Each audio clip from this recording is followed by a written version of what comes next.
Let's do it. Let's do it. Ohio State Buckeyes. They had an excellent opportunity to win the national championship last year. If Marvin Harrison Jr. doesn't get hurt versus Georgia, I think they actually do win it. They were in control of that game and still had an opportunity to win it at the end, but the clock literally struck midnight, and that kicker, he kicked the ball to Mars. He wasn't trying to kick it through the upright, but hey, the game is a game. As I always say, we got to move forward, look forward to this season. So, this season, on offensive lease, we have three major questions. The first question is the quarterback position. Obviously, they had CJ Stroud, a top five pick in the NFL draft. A guy, for my money, was the second best quarterback in college football behind Caleb Williams last year. Athletic, big, could make all the throws. Had his best game of the year versus the best competition versus Georgia. So losing him was expected to be a blow, but they had this kid, Kyle McCord, a five-star right behind him. And it was a lot of people's expectations that he was going to take in the job and take over for him, and there was going to be a smooth transition. But he has not separated himself from the young kid, Brown, who's also a five-star yet. Now, if you're a fan of Ohio State, you probably heard Kirk Herbstreit say a couple weeks back, like, "Hey, this is the same thing with Michigan last year. Last year they had Cade McNamara, and then they also had JJ McCarthy, and they were in a battle that did not declare itself till the season started. They both started one game, and they went with McCarthy.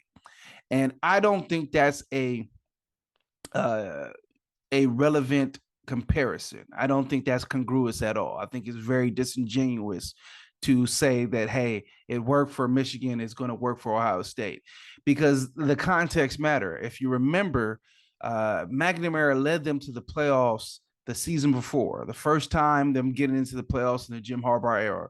I believe the first time of them beating Ohio State in the Jim Harbaugh era.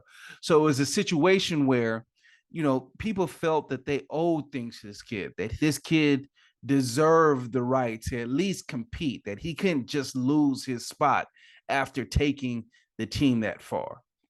And while, people felt that, I think everyone clear eyed of the situation thought it should be JJ's job. JJ's the more athletic guy, the guy that gives their offense an opportunity to go downfield and to score more points, and it was eventually JJ.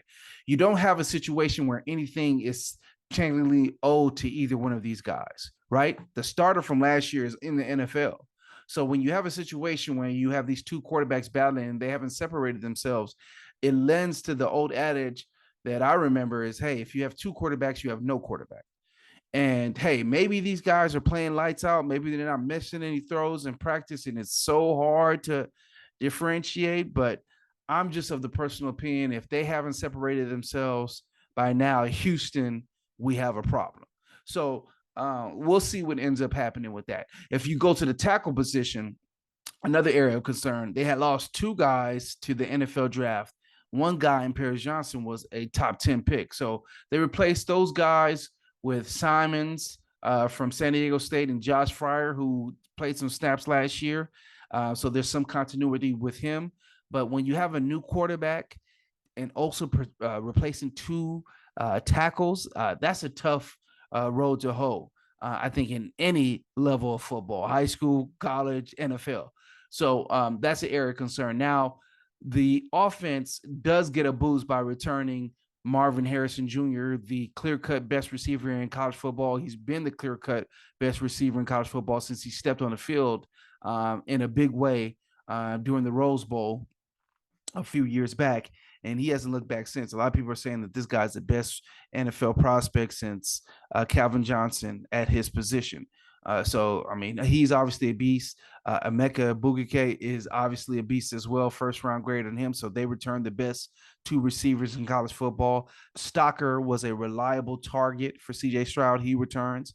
The running back, Henderson, as well as the most of the running back room returns from last year. Is it me or all these Ohio State running backs built lately like, these short Mighty Mouse type, stocky Dobbins, Henderson? They're all kind of built the same, but they get production on that. On the defensive side of the ball, it starts with their two ends, Sawyer and JT.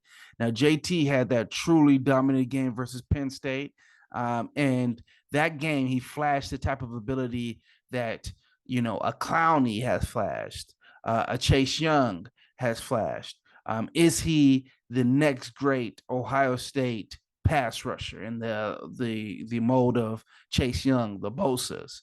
If that's the case, then they're definitely on. They have one of the best linebacking crews in the nation. Um, all three of those guys return. And at the secondary position, Ohio State is always stocked full of talent. They lost a guy, J.K. Johnson, to LSU, but I don't think they're going to generally miss a beat. When they lost Watts to Texas last year, I had some concern, but the secondary stepped up and did its thing.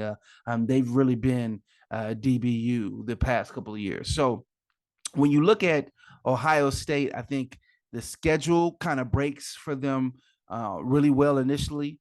They play at Indiana, at Youngstown State, and then home for Western Kentucky. So this is a good 3 games. I think 2 of the games, obviously, they're going to be figuring out who the starter is. That's what Kirk Herbstreit said at the quarterback position. But, you have 3 games where you can get your ground, get some footing under you before you go to Notre Dame. Now, Notre Dame, if you listen to my content, I believe this is going to be one of the better Notre Dame teams that they've had in a while.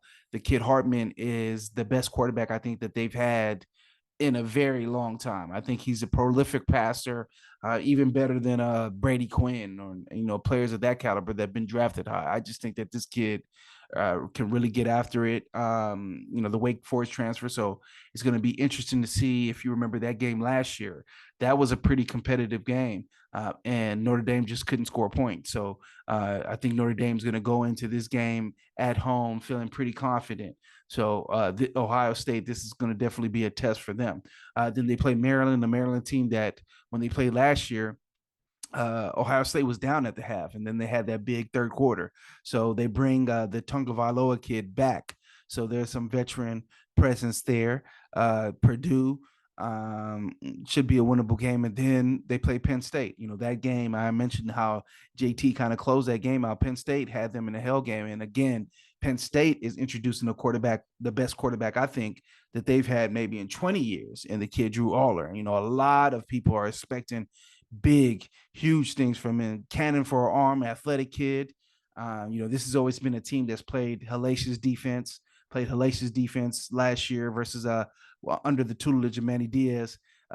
So I think that another year under his system, they're only going to get better. So when you have a guy who can actually score some points, this is going to be a big test for Ohio State. And after that, you go to Wisconsin. We'll see what they have. Obviously, they're under the new coach there. Rutgers, Michigan State had an off year. I don't think that they're going to have consecutive off years. It is a home game for Ohio State, so we'll see what ends up happening when they're Minnesota. They get them at home as well. Roll the boat. I'm a big fan, but I think Ohio State should probably win that game then. And then it's the big one versus Michigan at Michigan this year. So I have said this as well, but I'm going to reiterate it again. I don't think there's a coach in America that has a hotter seat, maybe besides Jimbo Fisher, than Ryan Day. So Ryan Day has lost consecutively to Michigan. Michigan is returning one of their better teams as well. They had some losses on the offensive line. They were able to get pretty much the whole Stanford offensive line to transfer over in the transfer portal. So I think that they'll be fine in that era. So this is a key game for Ohio State. They cannot lose to Michigan 3 times in a row. Heads would roll. This has been one of these rivalries, and it's more competitive than, I made a video about Bedlam the other day. It's more competitive than Bedlam, obviously, but Ohio State is the premier brand of the two. You can see that in recruiting in the lifetime of these two franchises, these two programs. So if Ryan Day loses 3 straight games to Jim Harbaugh, there's going to be an issue. So, I think there's a lot of pressure going into the season, obviously, with your tackles in flux, with your quarterback in flux, with losing 2 straight times to Michigan, losing in embarrassing fashion at home last year. I think that there's a lot of pressure on this Ohio State team, and there's a lot of questions. And hey, pressure makes diamonds or bust pipes. So we'll definitely see what happens. Jim Harbaugh said about Ryan Day, he's a guy that was born on third base and got caught stealing home. Like, he inherited, a power program, inherited a team that obviously is a national brand, a team under Urban Meyer that I think definitely maybe missed out on maybe one or two national championships due to, things here or there. Um, he's going to have to, put some wins on the board.